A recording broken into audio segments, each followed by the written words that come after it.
हक्काचं मराठवाड्याच्या हक्काचं 21 TMC पाणी मिळण्याच्या बाबतीमध्ये आदरणीय डॉक्टर पद्मसिंह पाटील साहेब असतील, मधुकररावजी चव्हाण साहेब असतील, यांनी कैलासवासी विलासरावजी देशमुख साहेबांकडे खूप आग्रह धरला होता. इतर नेते मंडळींनी देखील त्याच्यात सहकार्य केलं होतं आणि त्यामुळे त्या काळात ती मंजुरी मिळाली होती.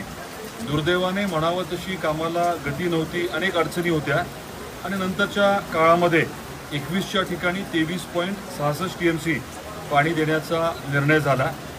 परंतु त्यानंतर देखील बऱ्याच शासकीय स्तरावरती प्रशासकीय स्तरावरती अडचणी कायम राहिल्या.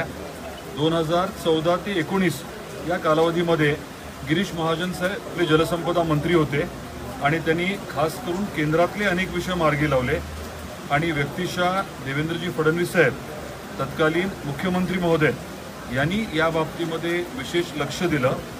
आणि आपल्याला कल्पना आहे की 19च्या नंतर काही कालावधीसाठी आपण सत्तेत नव्हतो.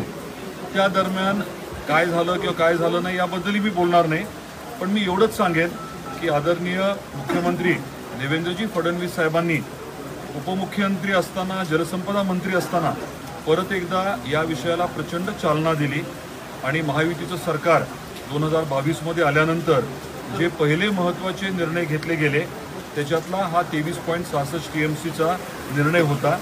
त्यातला पहिला भाग म्हणजे 7 TMCचा त्याचं काम चालू आहे. आपल्याला कल्पना आहे की आता लवकरच पाणी जे आहे ते रामदऱ्यापर्यंत येणार आहे. आज सकाळी मी बोरी गावात गेलो होतो. रामदऱ्यातलं पाणी जे आहे ते उचलून आपण बोरीपर्यंत आणणार आहोत, पंप करून बोरीपर्यंत, आणि बोरीवरनं पुढे ग्रॅव्हिटीने आपल्या उमरग्यातल्या कोलसूर साठवण तलावापर्यंत येणार आहे. साधारण 2-2.5 हजार हेक्टर क्षेत्र जे आहे ते तुळजापूर, लोहारा आणि उमरगा तिन्ही तालुक्याचं पोलिसाखाली येणार आहे.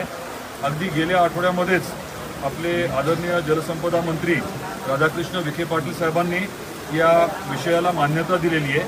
त्याचं सर्वे आणि एस्टिमेटचं काम आता सुरू झालं आहे. म्हणजे रामदऱ्यापासून कोलसूरपर्यंत पाणी आणण्याची जी प्रक्रिया आहे ती सुरू झालेली आहे.